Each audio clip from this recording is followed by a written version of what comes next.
네, 안녕하십니까. 저는 한국학중앙연구원, 한국학대학원 인문학부 역사 전공에서 학생들을 가르치고 있는 김학수라고 합니다. 자, 오늘 제가 말씀드릴 내용은 장서각 아카이브의 과거, 현재, 그리고 미래라는 주제로 저의 경험과 그 연구적인 어떤 방향에 대해서 말씀을 드리도록 하겠습니다. 자, 그럼 먼저 이 장서각은 과연 어떤 곳인가라고 하는 그런 부분에 대해서 우선 한번 살펴보도록 하겠습니다. 이 장서각은 그 말 그대로 이 로얄 패밀리들의 어떤 문헌, 저희는 통상 그거를 국가 왕실 문헌이다 이렇게 이야기를 하고, 그 다음에 민간의 양반 4대부가의 문헌을 아우른 명실공히 한국학 아카이브의 어떤 총화다 이렇게 이야기를 할 수가 있습니다. 그러니까 지금 현재 한 12만여 책의 국가 왕실 문헌, 그리고 6만여 책의 4대부 문헌을 소장을 하고 있습니다. 합치면 대략 한 20만 점에 육박하는 상당히 방대한 분량의 문헌을 소장하고 있다라고 말씀을 드릴 수가 있겠습니다. 당초는 이 장서각은 우리 조선의 참 사실상 마지막 임금이신 고종 황제 때에 이 장서각의 터전이 만들어졌습니다. 물론 뭐 그 이전에 자료적인 내용이야 그 이전에 조선왕조에서 축적되어 온 그런 자료들을 가지고 만든 것이지만은 이 장서각이라고 하는 하나의 아카이브적인 실체를 구상을 했던 분은 고종 황제 때라고 말씀을 드리겠습니다.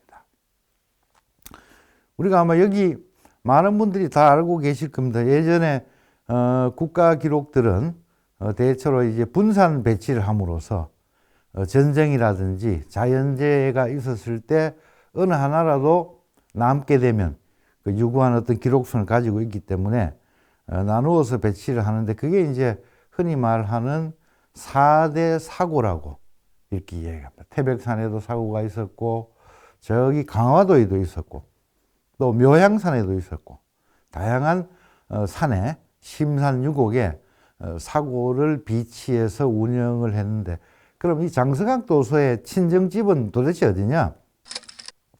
장서각 도서의 친정집은 무주에 있었던 적상산 사고에 소장되어 있었던 국가 기록들이 장서각 자료의 원형, 소위 친정이다라고 이렇게 이해를 하시면 될 듯합니다. 가을에 아주 단풍이 아주 좋고 산세가 아주 수려한 그 적상산에 소장되어 있었던 문헌들, 그것이 장서각 도서의 물줄기가 된다라고 하는 점 기억을 해 두시게 되면 좋은 그 교양적인 그 영역이 되지 않겠나 이렇게 생각합니다. 그 외에도 뭐 이제 낙선제에 있었던 한글 관련 자료들, 거기에는 소설 등이 중심이 되는데, 그러한 또 방대한 자료들이 또 장서각 도서를 이루는 또 핵심적인 덩어리의 하나로 또 이야기를 할 수 있습니다. 아마 이 자료들이 근세에 와서 많은 그 한글 연구자들에 의해서 연구가 되고 또 앞으로도 연구가 될 것입니다. 바로 이런 어떤 집적의 바탕 위에서 영구적인 확장성이 이루어진다라고 하는 측면에서 매우 바람직한 현상이다라고 우리는 그렇게 표현할 수가 있을 것 같습니다. 장서각은 대한민국에서 아마 옛 기록을 소장하고 있는 뭐 도서관 내지는 아카이브 중에서는 가장 어뜸에 속한다라고 이야기를 할 수가 있고, 과거의 국가에서 소장하고 있던 이 자료들이 왜 그러면 한국학중앙연구원에 와 있느냐? 이유가 있습니다. 한국학중앙연구원이 1978년 6월 30일에 정말 그 민족문화의 창달이라고 하는 그런 미션을 가지고 발족이 되었습니다. 그 후로 이제 대학원도 설립이 되고 많은 연구 기능이 확충이 되었는데, 그 당시에 초대 원장이었던 이선근 박사께서 그 연구기관의 핵심은 아름다운 건물이 아니고 연구할 수 있는 어떤 자료가 있을 때 이 연구 기능이 작동할 수 있는 것이지, 그렇지 않는다면 유명무실하다. 그렇다면 정부에서 뭘 해주면 되겠느냐라고 했을 때 옛 장서각 도서를 한국학중앙연구원, 그 당시로서는 한국정신문화연구원이라고 불릴 때입니다. 옮겨주는 것이, 이관해 주는 것이 좋겠다라고 하는 건의를 했고, 그것이 정부의 절차를 거쳐서 1981년 7월 6일 대통령령으로 정확하게 제 1588호에 따라서 그 도서들이 한국학중앙연구원으로 이관이 된 것입니다. 그러니까 이 도서를 옮기는데도 법적 절차에 의해서 옮겨져 왔다라고 하는 것은 매우 중요한 의미를 가지고 있다라고 볼 수가 있고, 그만큼 우리 한국학중앙연구원은 이 자료들을 굉장히 소중하게 관리하고 또 연구할 수 있는 인프라를 확장하는 것이 하나의 사명이다라고 볼 수가 있겠습니다. 과거에 저희들이 초기에 여기에 근무하던 시절만 해도 이 장서각이 지금의 도서관 건물에 딸려 있었습니다. 그러니까 독립적인 장서각이라고 하는 건물 형태를 가지지 못하고 있다가 이 자료의 양이 자꾸 늘어나고 또 이 자료의 중요성이 증대가 되고 이런 상황을 우리가 겪으면서 새로운 건물, 독자적인 건물이 있어야 되겠다라고 하는 것이 사회적인 공감대였었습니다. 그런 맥락에서 정부에서 그러한 어떤 그 공감을 수용을 해서 2011년에 이 장서각이 준공이 되었습니다. 이제 명실공히 소위 이 한중년 사람들은 신장서각의 시대다라고 이야기할 만큼 굉장히 그 획기적인 하나의 사건이 일어나게 되는 것이 굉장히 긍정적인 발전의 과정입니다. 그때 이제 지금의 장서각이 신축이 되었는데 지상 3층, 지하 2층, 그리고 수장 공간 및 정리 연구 공간, 이 다양한 시설을 갖추게 되는 것이죠. 지금 현재 우리가 이 강의하고 있는 이 공간 자체가 1층에 있는 하나의 연구, 대중과 소통하는 공간이라고 이야기할 수 있습니다. 대체로 1층에는 전시실, 또 참고 열람실과 같은 그런 기능을 갖춘 공간들이 위치하고 있고, 2층에는 이제 장서각의 핵심적인 인물들, 연구자들이 연구를 하는 공간들이 2층에 마련이 되어 있습니다. 그 다음에 이제 3층에 가게 되면 MF, 마이크로필름 촬영이라든지 또 고전적을 정리하는 것이라든지 또 그런 어떤 실무적인 공간들을 갖추고 있죠. 이제 이렇게 하게 됨으로써 하나의 단독의 임무 수행이 가능한 공간으로 거듭났다. 특히 장서각에는 고전적 보존 처리를 하는 보존 처리실이라는 것이 있습니다. 이건 이제 뭐에 비할 수 있느냐 하면 큰 어떤 군대 같은 곳에 상당히 유능한 병원을 갖추고 있다라고 보시면 됩니다. 다시 말하면 뭐냐면 장서각에 있는 약 20만 점의 책들 중에는 세월이 오래되니까 좀이 먹거나 찢어지고 또 수재, 화재 등의 일정한 핥힘을 당한 그런 자료들이 꽤 많이 있습니다. 이런 자료들을 우리가 응급처치할 수 있는, 이걸 딴 데 보내서 응급처치하는 것이 아니고 우리 현장에서 장서각이라고 하는 이 공간 내부에서 그것을 할 수 있다라고 하는 것은 국민적으로 굉장한 신뢰를 주는 것입니다. 마치 애들 학교에 아주 양질의 양호실이 있는 것과 같은 그런 느낌으로 국민들이 바라보고 있고, 더욱더 저희가 그런 측면에서 더 자료를 잘 가꾸고 잘 보존해야 되겠다라는 그런 생각을 모든 구성원들이 가지고 있다는 점 강조를 해 두고자 합니다. 그러면 장서각에는 도대체 어느 정도의 인력들이 여기에 연구 및 정리, 이러한 장서각 미션 수행을 위해서 종사하고 있느냐라는 부분을 말씀을 드리겠습니다. 우선 이제 최고 책임자로서 장서각 관장이 계십니다. 이제 대체로 교수님들 중에서 아주 이 분야에 해박하신 분들을 임명하는 것으로 상례화 되어 있습니다. 그 다음에 이제 정말 이 장서학의 핵심이라 할 수 있는 그 연구직 선생님들, 대략 박사학위를 취득하신 분들 한 20명 정도가 여기에 연구직으로 종사를 하고 있습니다. 바로 이분들의 손에 의해서, 이분들의 어떤 머리에 의해서 장서학의 자료가 정리가 되고 연구가 되고 또 대중과 소통을 하고 전시를 통해서 또 대중에게 우리 역사 문화의 아름다운 장면들을 또 소개할 수 있는 모든 지략이 이분들의 두뇌적 활동에서, 지적 활동에서 나온다라고 보시면 뭐 사실관계에 전혀 문제가 없습니다.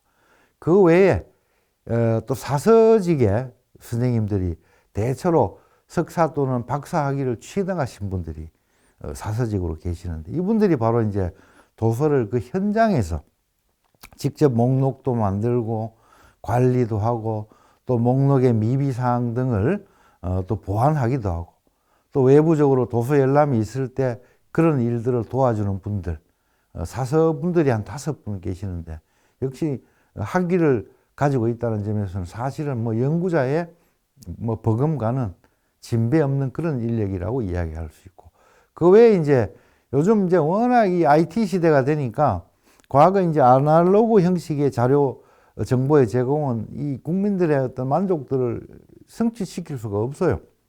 그래서 이제 디지털라이징을 해서 자료들을 활용할 수 있게 하는데, 바로 그 역할에 정보화 업무를 담당하고 있는 분이 2분이 계시는데, 그분들 역시도 석사 또는 박사 학위를 지닌 연구자적 마인드 위에서 정보화 마인드를 갖춘 그런 양질의 인력이다라고 말씀을 드릴 수가 있겠습니다. 그 다음에 이제 제가 조금 전에 강조를 해드렸던 이 보존 처리 영역에 모두 7명의 종사자가 있습니다. 이분들 역시 해당 분야의 석박사 학위를 지닌 분들입니다. 굉장히 그 국내 이 보존 처리 관련 연구자들 중에서도 가장 그 유능하고 양질의 인력을 저희가 엄선해서 초빙하신 분들인데, 바로 이분들에 의해서 상처난 문서들, 훼손된 문서들, 이런 것들이 잘 이렇게 지금도 오늘 이 강의를 하고 있는 이 순간에도 그분들이 열심히 그 일을 하고 있을 것으로 짐작을 하고 있습니다. 그 외에 이제 대외적인 또 학술적이든 그것이 일반적이든 대외적인 활용을 위해서는 이제 촬영이 이루어져야 됩니다. 과거에는 저희가 흑백의 마이크로필름 촬영을 통해서 활용도를 높였는데, 이제 시대가 바뀌면서 대체로 이제 디지털화로 다 전환이 되었고, 당연히 천연세계, 거의 뭐 원본에 준하는 느낌을 받을 수 있을 정도의 해상도를 지닌 그런 어떤 촬영이 이루어지고 있는데, 그 영역에 모두 한 3분 정도가 불철주야로 촬영 업무를 수행하고 있는 걸로 알고 있습니다. 그러니까 이 모든 일들이 원활하게 돌아가기 위해서는 이 행정적 지원이 필요합니다. 행정적 지원. 그러니까 전체적인 업무를 하나의 그 조율이 될 수 있는 그 기능을 담당하고 있는 행정하시는 분들이 2분이 계십니다. 그래서 이제 모두 대략 추산하면 한 40명 정도의, 장서가 관장 이하 약 40명 정도의 관계자들이 이 건물에 또 장서학의 효율적인 활용을 위해서 근무하고 계신다는 점 말씀드리고, 이제 여기에서는 한 가지 빠진 분들이 뭐냐면, 또 이제 각 해당 분야의 업무를 보조하는 인턴들이 여기에 많이 근무를 하고 있는데, 제가 말씀드린 이 40명 중에는 인턴은 제외한 그 숫자라고 하는 점을 말씀을 드립니다. 인턴은 가변성이 있고 유동성이 강한 것이기 때문에 바로 이렇게 통계를 내기 어려운 측면이 있어서 제가 데이터에서는 뺐습니다만, 그분들 역시도 그 장서학의 사실상 구성원의 하나다라고 보시면 큰 차질이 없을 듯합니다. 조금 전에 제가 장서학 문헌이 한 20만 점 정도 된다라고 말씀을 드렸는데, 조금 구체화해서 말씀을 드리면 18만 5천 점이다라고 말씀을 드리겠습니다. 그 가운데 국가왕실, 로얄 패밀리가 중심이 된 국가 왕실 문헌이 약 한 12만 점 정도가 되고, 민간 사대부, 소위 우리가 양반가에서 수탁한 자료가 약 한 6만 5천 점 정도가 됩니다. 아까 제가 대통령령에 의해서 장서각 도서가 이관이 되었다라고 말씀을 드렸는데, 그때 이관된 도서는 약 9만 점이었습니다. 그럼 12만 점으로 늘어난 이유는 무엇인가? 그거는 그 당시 한국정신문화연구원, 지금의 한국학중앙연구원이 창립한 이래로 자체 예산을 통해서 구입한 도서가 약 한 3만 점 됩니다. 그래서 9만과 3만을 합치니까 12만이 되는 것이고, 그게 국가 왕실 문헌의 총체가 되고, 그 이후에 이제 민간에서 종가라든지 또 꽤 저명한 집안에서 많은 그 조상들이 생산해내었던 문서들을 소장을 하고 있었는데, 이 관리가 어려워지는 거예요. 관리가 어려워지기 때문에 뭔가 국가적 영역 속에의 관리를 좀 위임해야 되겠다라고 하는 사회적인 요구가 있었고, 그 사회적인 요구를 가장 원활하게 받아들일 수 있는 기관을 꼽자면 우리 한국학중앙연구원이 단연 제일 앞자리에 있었습니다. 그래서 이제 그 당시 제 기억으로는 1997년부터 저희가 민간 사대부 문헌에 대한 기증기탁 사업을 전개를 했고, 그 맥락 속에서 20여 년의 세월의 경과 속에서 6만 5천 점이라고 하는 꽤 중요한, 또 꽤 많은 자료들이 쌓이게 되었습니다. 이게 바로 민간 사대부 문헌이 되는 것이고, 이 양자를 합쳤을 때 토탈하여 18만 5천 점 정도의 문헌을 갖춘 아카이브로 저희가 거듭 탄생하게 되었다라는 말씀을 드리겠습니다. 그러면 보통 사람들이 이제 우리가 자료를, 중요한 자료를 가지고 있다라고 이야기를 하면 퍼뜩 알아듣기가 어렵습니다. 왜 그러냐면 전문가가 아니기 때문에. 그런데 가장 지표적인 의미로 이야기하기가 편한 것이 뭐냐면 문화재입니다. 문화재의 의미는 국민적으로 다 잘 알고 있기 때문에. 그래서 여기에서는 장서각의 문화재에 대해서 한번 말씀을 드리도록 하겠습니다. 장서각에는 지금 국가지정문화재가 있고, 그 다음에 시도지정문화재가 있습니다. 국가지정문화재는 뭐냐면 흔히 아시는 국보와 보물을 우리는 국가지정문화재라고 이야기를 하고, 뭐 경상북도 유형문화재, 뭐 서울시 문화재, 이런 것들이 바로 시도지정문화재가 되는데, 현재 장서각에는 국보가 모두 5종이 있습니다. 보물이 30종이 있습니다. 그 다음에 시도지정문화재가 10종이 있습니다. 그러니까 모두 합치게 되면 국가지정문화재가 35종, 시도지정문화재가 10종을 우리가 구비를 하고 있는, 굉장히 그 문화재 자료의 어떤 보고라는 측면에서도 장서각의 중요성이 우리가 감지되는 그런 대목이 되겠습니다. 자, 그러면 우선 그 중에서도 많은 사람들이 관심을 특히 많이 가지게 되는 국보 및 보물에 대해서 먼저 한번 살펴보겠습니다. 저희가 이제 국보 내지는 뭐 보물을 이야기할 때 국보 제283호인 통감 속편을 우리가 가장 먼저 이야기를 하게 되고, 그 다음으로 뭐 동의보감이라든지 월인 청강지곡이라든지 조선왕조 실록이라든지 기타 등등 뭐 또 불경류도 있고 초상화류도 있고 공신교서류도 있고 꽤 많이 있습니다. 근데 제가 제일 먼저 말씀드린 저 통감 속편이라는 게 뭐냐? 저건 원래 장서각 도서가 아니에요. 아까 제가 말씀드린 민간에서 기증 또는 기탁을 통해서 장서각으로 들어온 자료인데, 경주에 가면 그 양동마을 다 아실 겁니다. 그 양동마을에 가면 손시 종가가 있습니다. 더 구체적으로 말씀을 드리면 개천군 종가라고 우리가 이제 이야기할 수 있는데, 그 덕에서 장서각에 기탁한 자료에 통감 속편이 들어있는데, 그게 현재 대한민국 국보 제283호입니다. 그래서 제가 왜 이 말씀을 드리냐면 장서각에 원래 있던 도서는 더 귀하고 혹 민간에서 들어온 건 좀 덜 귀한 것이 아닌가라고 선입견을 가질 수가 있습니다.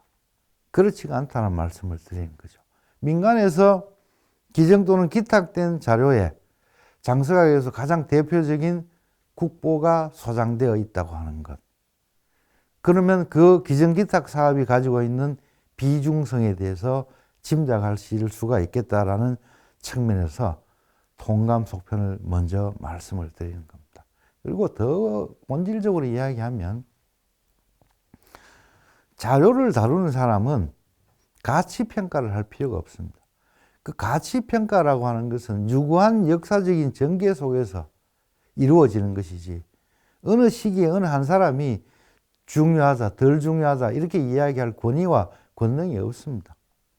우리는 그런 것들을 잘 모아서 유구한 민족의 자산으로서 후세에 물려주는 그러한 역할에 충실해야 되는 것이지 자기 눈에 보이는 것을 가지고 귀천을 따지는 것은 굉장히 그 경박한 연구자의 윤리가 아니겠느냐라는 저부터 그러한 반성을 하게 되는 그런 순간입니다. 또 이렇게 민간에서 온 것 중에는 기묘명연, 이 기묘명연이라는 게 중종임금 때 개혁적인 어떤 살림 정신을 부르짖었던 정암 조광조 선생과 그 문인 제자들의 글씨들, 뭐 다양한 이런 자료들을 저희 장서각에서 국보 또는 보물로 소장을 하고 있다는 점. 이런 자료들은 뭐 전시회라든지 또 각종 도록이라든지 뭐 다양한 행사 등을 통해서 민간에 일발이 꾸준히 공개가 되고 있습니다. 그래서 우리 한중연 홈페이지를 이렇게 가끔 이렇게 살펴보시게 되면 그런 유익한 정보를 취득할 수가 있고 그러한 정보를 취득을 하시게 되면 조금 다리품만 파시면 우리 연구원에 오셔서 양질의 문화를 직접 체험할 수가 있다. 그런 부분들을 권장해 드리는 바입니다. 그 다음에 이제 시도 지정문화재가 10종 211점이 소장이 되어 있는데 이 시도 지정문화재는 국보 보물보다는 조금 떨어지는 게 아니냐 또 이렇게 이야기를 하게 되는 경향이 있는데 지정의 등급에 있어서 하는 수 없이 뭐는 국보다 뭐는 보물이다 또 뭐는 시도 지정문화재다 이렇게 이야기하는 것이지 다 중요한 것입니다. 또 이 뭐라 그래야 될까요? 우리가 역사적인 자료 중에는 문화재적 자료성을 가지는 가치를 가지는 자료가 있고 문화재적인 가치는 조금 떨어져도 학술적인 정보로서 굉장히 또 탁월한 자료들이 많이 있습니다. 특히 시도 지정 문화재들 중에는 상당히 학술적인 정보로서 굉장히 양질의 학술성을 갖춘 것들이 많습니다.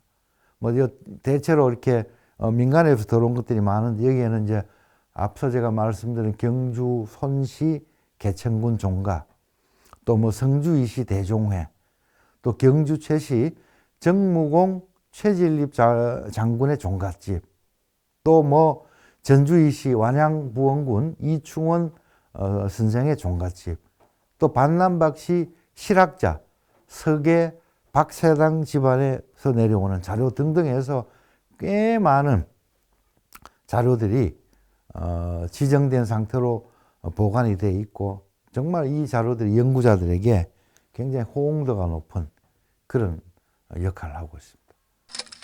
유네스코 세계 기록유산 참 많은 국가가 경쟁적으로 이걸 이제 더 많은 문화재를 등록하기 위해서 노력들을 하고 있는데 뭐 저는 이 대목에서는 조금 어떤 생각을 가지고 있느냐 하면 유네스코 기록유산이라고 하는 것은 그 자료 내지는 유산이 너무너무 귀중한데 인류 보편적으로 감상해야 되고 아끼고 사랑해야 될 자료인데 그 나라의 경제력이 미치지 못할 때 그렇다면 전 세계 사람들이 도와줘야 되지 않겠느냐라고 하는 것이 유네스코 지정의 취지입니다. 그렇기 때문에 웬만큼 먹고 살 수 있는 나라, 자기 문화재를 자기가 관리할 수 있을 정도의 역량이 된다면 우리가 관리하면 되는 것이에요. 그리고 이 유네스코라고 하는 부분이 중요하지 않는 것은 아니지만 사생결단으로 우리가 도전할 영역은 아니지 않느냐라는 것이 제 연구자로서의 저의 솔직한 마음이다. 그러나 또 국가적으로는 또 어느 정도를 가지고 있느냐라고 하는 것이 또 현실적인 평가의 영역이기 때문에 우리가 또 등한시할 수는 또 없습니다. 뭐 그런 측면에서 장서학에도 일정한 세계 기록유산을 보유하고 있다라고 하는 말씀을 드리고 그 부분에 대해서 제가 간단하게 말씀을 드리겠습니다. 지금 현재 장서학에는 조선 왕조 의궤 341종 503책이 세계 유산의 기록유산에 등재가 되어 있고 그 다음에 동의보감 1종 25책이 등록이 되어 있습니다. 이 의궤라고 하는 것은 국가가 크고 작은 행사를 치루었을 때 최종적으로 나눈 최종 보고서라고 보시면 됩니다. 리포트라고 보시면 되는 거죠. 그래서 한 분은 임금님께 올리는 보고서이고 다른 한 분은 아까 제가 말씀드린 각종 사고에 비치함으로써 연구 보관적인 의미를 가진다. 국가 기록물적인 의미를 가진다는 말씀을 드린 바가 있고 그리고 바로 이제 무주 적상산 등에 비치되었던 것들이 장서학에 왔고 그것이 교장각과 함께 이 의궤의 중요성이 강조가 되면서 장서학본도 이렇게 등록이 됐다라는 말씀 드리겠습니다. 이 동의보감이라는 게 저게 모두 한질이 25책인데 야, 그 뭐 동의보감 뭐 집집마다 다 있는 거고 그 뭐 의학서적이 그런 게 아니냐라고 생각하기가 쉽지만 제가 볼 때 저 동의보감은 임진왜란 이후 최고 국책 사업의 결과다. 간행이라고 하는 책을 출판이라고 하는 영역에서 봤을 때는 최고의 또는 최대의 국책 사업의 결과다. 이 전란을 겪으면 사람들이 많이 아픕니다. 질병도 늘어나게 되죠. 그래서 이 선조 임금 때부터 허준을 통해서 저 간행을 지시했고 저것이 광해군 때 완성이 됩니다. 나중에 그 서문을 문장 4대가의 한 사람인 월사 이정구라는 사람이 정말 애민, 민본의 정신, 동포의식에 입각한 저 어떤 박애의 정신을 담아서 서문을 쓰게 되는데 저 1613년에 간행이 초간본이 이루어지게 되는데 그때 간행된 것이 대한민국에 3세트밖에 없어요. 이 한국학중앙연구원 장서학에 한 질이 있고 서울대 규장각에 또 한 질이 있고 국립중앙도서관에 한 질이 있는데 조금 타기관을 비교해서 면고한 측면이 있습니다만 우리 한중년 장서학 소장본이 가장 선본입니다. 낙질도 하나 없는 그런 어떤 그 자료적인 선본성, 역사적인 의미를 부여받아서 저게 유네스코 세계 기록유산으로 등재가 되었습니다. 그 등재가 될 때 핵심 문구가 뭔지 아시겠습니까? 바로 공중보건입니다. 참조적으로 새마을 운동도 유네스코 유산으로 등재가 되어 있는데 그 새마을 운동의 지정 취지가 뭐냐? 빈곤타파입니다. 길게 설명할 필요가 없는 거예요. 도대체 이것이 왜 인류가 함께 관리해야 되느냐? 핵심 키워드가 뭐냐? 공중보건, 빈곤타파. 뭐든지 간명하게 줄일 수 있을 때 그것이 전달하는 그 메시지의 역할은 굉장히 큰 겁니다. 그 동의보감은 우리가 소중하게 여겨야 될 하나의 민족의 자산이다. 또 장서학의 또 다른 자랑은 뭐냐면 저 동의보감에 한글 번역본이 있다는 겁니다. 아시다시피 동의보감은 풀 텍스트가 전부 한문이에요. 그러면 한문을 모르는 사람은 저 책을 어떻게 이용하느냐? 문제가 생길 수 있죠. 언어 내지는 문자적 장벽이 현실적 활용에 문제가 생길 수 있는 겁니다. 바로 그런 것들을 고려해서 어느 시기에 저 동의보감 한글 번역본이 만들어지기 시작했고 그 중에 일부가 장서각에 소장이 되었습니다.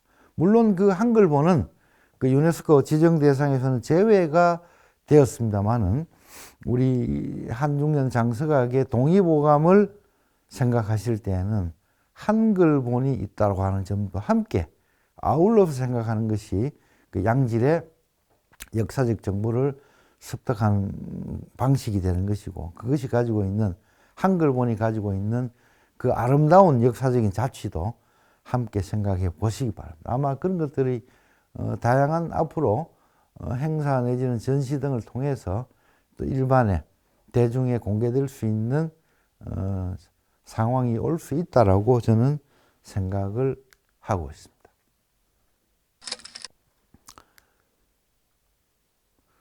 그 다음에 이제 군영 등록 군사영의 행정 실무 기록이라 할 수 있는 군영 등록과 같은 자료를 저희가 2015년에 뭐 신청을 한 바도 있고 꾸준히 그러한 노력들을 하고 있습니다. 그래서 유네스코 유산의 양적인 느림이 능사는 아니지만은 또 그런 점에 있어서도 장서각은 등한히 하지 아니하고 열심히 노력하고 있다고 하는 부분들을 말씀을 드리겠습니다. 제가 여담 삼아 말씀을 드리면은 제 기억에 2015년으로 기억을 하는데 유네스코 기록유산에 등재가 되기 위해서는 우선 대한민국의 국가대표가 돼야 돼요. 한국 예선전이 선발이 더 어렵습니다. 그러면 각 기관 내지는 각 단체에서 신청을 하게 되면 그 기관에서 전부 실무자들을 파견해서 브리핑을 해서 심사를 받습니다.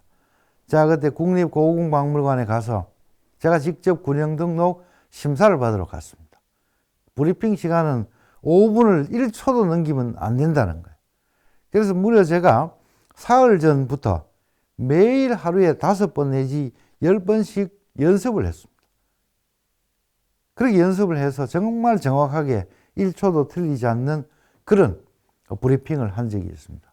그래서 국내 대표가 모두 2건이 선정이 되는데 저희는 그때 3등을 하는 바람에 국내 대표가 선정이 되지 못해서 유네스코의 본회의에 회부되지 못한 기억이 있습니다만은 바로 그러한 어려운 절차들, 복잡한 과정들을 거치면서 그런 어떤 타이틀을 지닌 문화재들이 만들어지는 것입니다. 그런 일들을 우리 장서각에 있는 그 당시 저를 포함해서 많은 연구자들이 협업해서 저 혼자 하는 게 아니에요. 협업해서 그런 일들을 해왔고 또 앞으로도 하게 될 것이다라는 부분. 바로 이런 것들을 통해서 장서각이 국가적인 그 중요성도 고양을 시키고 또 일반과의 어떤 그 소통력도 증진시키는 그런 노력들을 하고 있다라고 하는 부분 관련해서 말씀을 드리겠습니다. 아까 제가 기증기탁 사업의 기증기탁 자료의 중요성을 국보의 예를 통해서 말씀을 드렸는데 정말 이 자료들은 중요한 자료들이 맞습니다. 현재 지금 기증기탁이 가장 먼저 시작이 된 게 제가 97년이라고 말씀을 드렸는데 이 97년은 들어온 문서가 어디냐면 저기 경북 안동에 가면 그 전주유 씨라고 하는 아주 오래된 집안이 있습니다. 이제 그 종갓집을 동네 이름을 따서 무실종가, 한자로 쓸 때는 수곡종가라고 이야기하는데 아주 유서 깊은 집안이고 또 과거에 학자들이 많이 나고 해서 문서가 굉장히 많았었습니다. 한 2,000여 점 이상의 문서를 보유하고 있었는데 이 대개 자료를 저희가 기탁받는 것이 일종의 그 스타트가 됐죠. 기증기탁 사업의 스타트가 돼가지고 오늘까지도 그 흐름은 이어지고 있다. 이 전주유 씨가 어떤 집안이냐면 여러분들 아마 문학가 중에 유한진이라는 분을 아마 많이 들어보셨을 겁니다. 바로 그 유한진 선생이 을 배출한 집안이 바로 그런 집들입니다. 그 유한진 선생에서 상징되는 그 문학적인 향기, 지적 흥취 이런 것들이 인상이 될 텐데 바로 그러한 자손을 배출한 집안의 자료들이 지금 여기에 와 있다라는 그것이 또 제1호로서 와 있다라는 말씀을 드리겠습니다. 그 다음에 이제 두 번째는 우암 송시열과 더불어서 사상계의 숙종임금 때 사상계의 하나의 라이벌을 이루었던 사변록의 저자 서계 박사당 종가의 자료도 여기 와 있습니다. 그리고 저 유명한 동사강목의 저자죠. 실학자 성호 이익 선생의 수제자로서 동사강목을 저술을 했던 수남 안정복 종가의 자료도 다 여기에 와 있습니다. 뭐 앞서 말씀드린 경주의 양동 손씨는 말할 것도 없고 또 경상도 상주에 가면 우복 정경세 집안의 자료, 지금 경북 구미에 있는 여헌 장영광 선생 집안의 자료, 뭐 굉장히 많은 또 이름만 들으면 금방 알 수 있는 저명한 집안의 자료들이 현재 여기에 와 있는데 데이터상으로 보면 64,489점이 되는데 이 숫자를 기정 또는 기탁한 가문 숫자는 몇 가문이냐? 현재 102개 가문입니다. 방대하지 않습니까? 전국에 102개에 이르는 사실상의 종갓집에서 많게는 1000점, 작게는 100점, 뭐 더 작게는 10점도 있습니다. 그런 것들이 모여서 65,000점이라고 하는 자료의 거대한 산맥을 이루었고 그 산맥 속에는 앞서 말씀드린 보물도 있고 국보도 있고 시도 지정 문화재도 들어있다. 그리고 많은 연구자들이 굉장히 애정을 가지고 찾는 자료들이 바로 이 기정기탁 자료라고 하는 점. 그리고 저희가 또 나름대로의 사명을 느끼고 있는 게 뭐냐면 그 개인들이 관리하기 어렵다라고 호소하는 것. 그럼 나라가 그 일을 맡아줘야 되는 것이죠. 이런 영역에서의 대한민국은 어디냐? 한중년이 곧 대한민국이에요. 이 영역에서는. 올림픽 마라톤에서는 황영조가 대한민국이지만 민간 문헌의 국가적 관리 체계의 활용이라고 하는 측면에서의 대한민국은 한국학중앙연구원 장서각이 되는 것입니다. 그건 하나의 사명이고 거스를 수 없는 하나의 미션이 된다는 측면에서 저희가 그 부분을 진행해 왔고 앞으로도 진행하게 될 것이다 라는 말씀을 함께 드리겠습니다. 그리고 아까 제가 뭐 일부 기정기탁 가문에 대해서 조금 말씀을 드렸습니다만 조금 더 부연해서 말씀을 드리면은 그 한때 우리 왜 독립운동 정신의 상징적 존재로서 상해 임시정부 초대 국무령을 지냈던 석주 이상용 선생, 뭐 언론에도 많이 나오고 한때는 우리 대통령께서 아마 그댁에 방문도 하신 걸로 알고 있는데 바로 그 안동의 고성이시 임천각, 바로 그 석주 선생 그 조상 또 석주 선생의 친필의 글들을 방대하게 소장하고 있습니다. 그 자료들이 지금 장서하게 소중하게 기탁되어서 관리되고 있습니다. 그러니까 이게 이제 자료의 어떤 덩어리가 워낙 커지다 보니까 이제는 이 장서각 자료가 어느 뭐 특정 집안의 자료가 있다라는 그런 공간을 넘어서서 조선시대 문헌의 대한민국적인 이관, 그 거대한 이관처로서의 어떤 장서각을 우리는 생각할 수밖에 없는 그런 단계에 와 있다.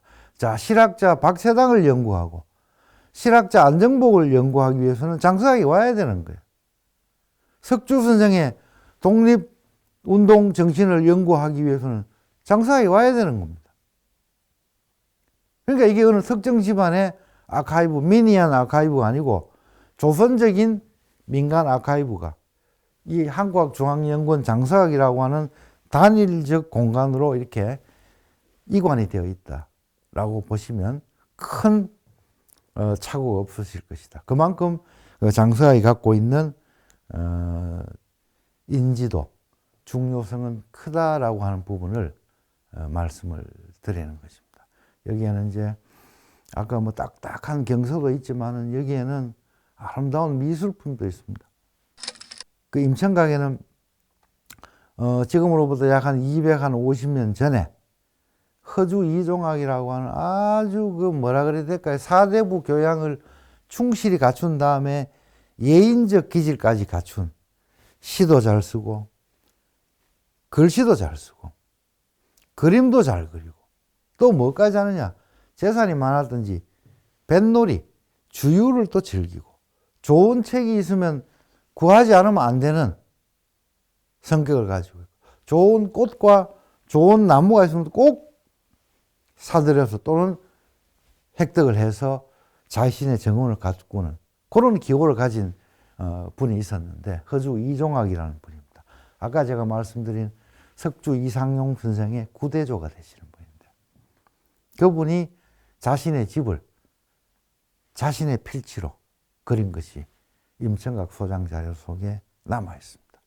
저거 실제 그림에 나타나는 장면과 실제 안동의 임천각에 가 보게 되면 똑같습니다.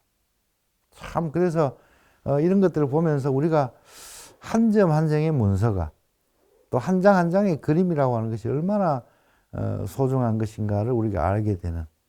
그래서 저도 이 장서학에 한때 근무하면서 연구하면서 개인적인 공부도 많이 이렇게 늘어나고 또 확대가 된 측면이 있는데, 우리 연구자는 물론이고 일반인들도 이 장서학을 자꾸 찾게 되고 자주 왕래하시게 되면 정말 학술 문화적으로 교양적으로 상당한 진전이 있을 것이다. 뭐 제가 아주 믿어 심치 않는다라는 말씀으로서 설명을 대신하겠습니다. 그 다음에 이 기정기탁 자료 중에 또 정말 이렇게 강조해야 될 게 박세당 자료 말씀을 드렸습니다.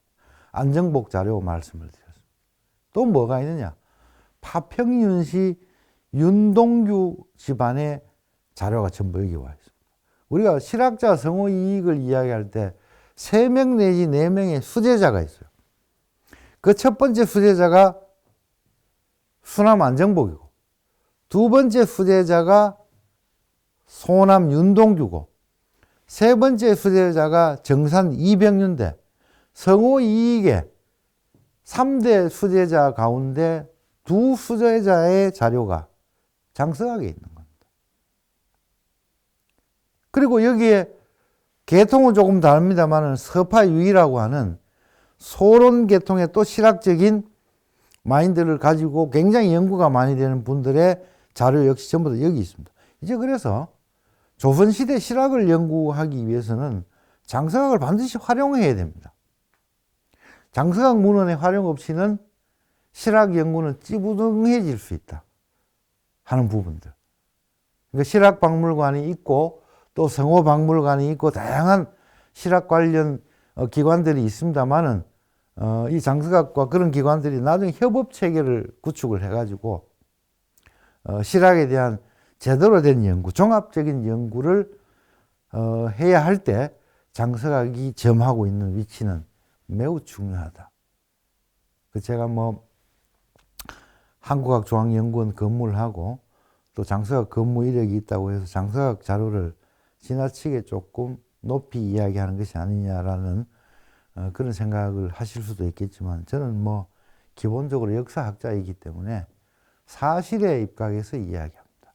근거 없는 이야기는 하지 않는 것이 그 역사학자의 본령이기 때문에 제 이야기는 뭐 크게 거품이 끼어 있지 않다라고 신뢰하시면서 들어도 괜찮지 않겠나 하는 생각을 하고 있습니다. 거기 보면 또 우리 박세당 종가의 자료 중에는 박세당의 그 초상화가 남아있는데, 참 희한한 것은 이 박세당 선생의 초상화의 저 모습과 지금 박세당 종손의 모습이 너무 닮았습니다. 야, 이 300년 전의 조상과 300년 뒤에 그 후손의 모습이 어떻게 이렇게 닮았을까? 제가 과장이 아니에요. 누구나 보면 다 그렇게 이야기합니다. 야, 그래, 이 댁은 북의 친 중심의 유전적 성향이 굉장히 강하구나. 제가 뭐 유전학 전공자는 아니지만은 참 문외한이 봐도 야, 이게 참 집안에 내려오는 이런 어떤 유전적인 속성 참 놀랍다. 그런 이야기를 어떻게 할 수 있냐? 초상화가 있기 때문에 할 수 있는 거예요. 그 초상화에 아주 이 굴하지 않는 장면, 송시열과 이념적 투쟁을 하면서 조금 더 굽히지 않는 그 남자의 기상 같은 것들이 초상화에 남아있고, 그 초상화를 보면서 박사장이 남긴 기록들을 보게 되면 훨씬 이해도 빨라집니다.